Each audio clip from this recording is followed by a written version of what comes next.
வாஸ்து சாஸ்திரம் என்பது பாரம்பரிய இந்திய கட்டிடவியல் மற்றும் ஆற்றல் விரிதல் முறைகளை விளக்குகின்ற ஒரு துறையாகும். குறிப்பாக சிவன் பார்வதி கோயில் அமைப்பில் வாஸ்து விதிகளை பின்பற்றுவதன் மூலம் கோயிலின் அமைப்பு புனிதமும் சக்தி வாய்ந்ததுமான ஆகும் என்று நம்பப்படுகிறது.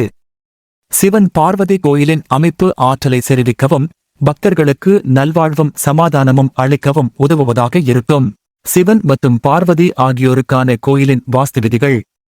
சிவன் பார்வதி கோயிலின் திசை அமைப்பு.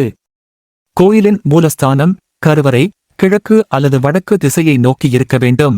இது அதிக சக்தியை உருவாக்கும்.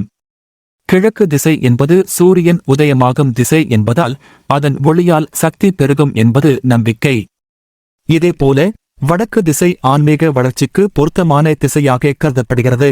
சிவன் மற்றும் பார்வதி சந்நிதிகள். சிவன் சிவலிங்கம் கருவறையின் மையத்தில் பிரதான இடத்தில் இருக்க வேண்டும். பார்வதி அம்மன் சிலை அல்லது சன்னதி சிவலிங்கத்தை பொறுத்து இடப்புறத்தில் சிறப்பாக வடமேற்கு அல்லது வடக்கு திசை இருக்க வேண்டும். இந்த இருவரும் ஒரே கோயிலில் அண்மையில் இருப்பது குடும்ப வாழ்வும் உளரசமான சூழலையும் பரிபாலிக்கும் விதமாக கருதப்படுகிறது. சிவனும் பார்வதியும் நேராக ஒருவரை ஒருவர் நோக்கிச் சேர்ந்து இருப்பது கணவன் மனைவியின் சரியான ஒற்றுமையை பிரதிபலிக்கின்றது. சிவன் பார்வதி நந்தி அவுட்டி. நந்தி சிவலிங்கத்தை நோக்கியிருந்தால் சிவபெருமானின் சக்தி அருளை பாதுகாக்கும் என நம்பப்படுகிறது.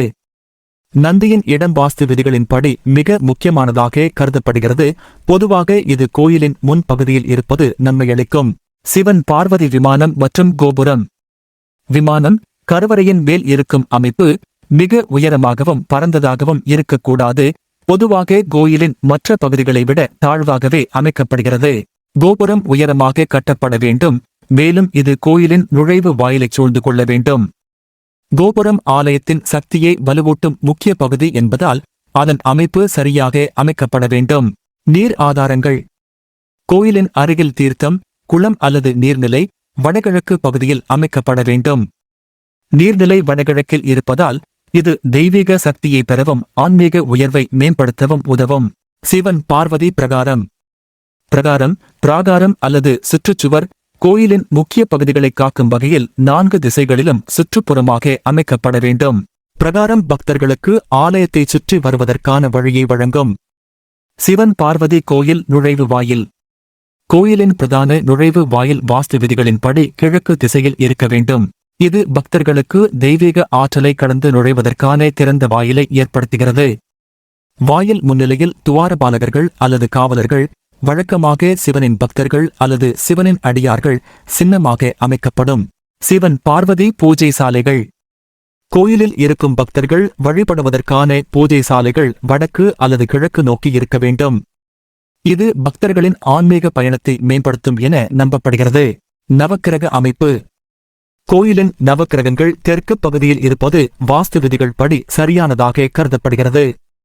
இது கிரகங்களின் நல்ல ஆற்றல்களை கூட்டுகிறது. சிவன் பார்வதி தியான மண்டபம். கோயிலில் ஒரு தியான மண்டபம் அமைப்பது பக்தர்களுக்கு தியானம் செய்யும் இடத்தை வழங்கும்.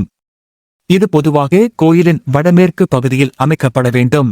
சிவன் பார்வதி சுய ஆராய்ச்சி மற்றும் தியானம். பார்வதி அம்மனுக்கு பக்தர்கள் தியானம் மற்றும் வழிபாடு செய்யும் பகுதிகள் அமைக்கப்பட்டால் வாஸ்து விதிகளின்படி அது மிகவும் சக்தி வாய்ந்ததாக இருக்கும். இந்த இடம் வடகிழக்கு திசையில் அமைக்கப்பட வேண்டும். சிவன் பார்வதி கோயிலின் வளைவுகள். கோயிலின் வளைவுகள், புள்ளிகள், தரிசன வாசல்கள், பரந்த இடங்கள் ஆன்மீக சக்தியை அதிகரிக்க கிழக்கு அல்லது வடக்கு திசையில் அமைக்கப்பட வேண்டும். வாஸ்து சாஸ்திரத்தின் முக்கியத்துவம். சிவன் பார்வதி கோயில் வாஸ்து விதிகளை பின்பற்றுவதன் மூலம் கோயிலின் ஒழுங்கு அமைப்பில் ஆற்றல் தக்கவைத்துக் கொள்ளப்பட்டு பக்தர்களுக்கு தெய்வீக அனுபவங்களை வழங்கும்.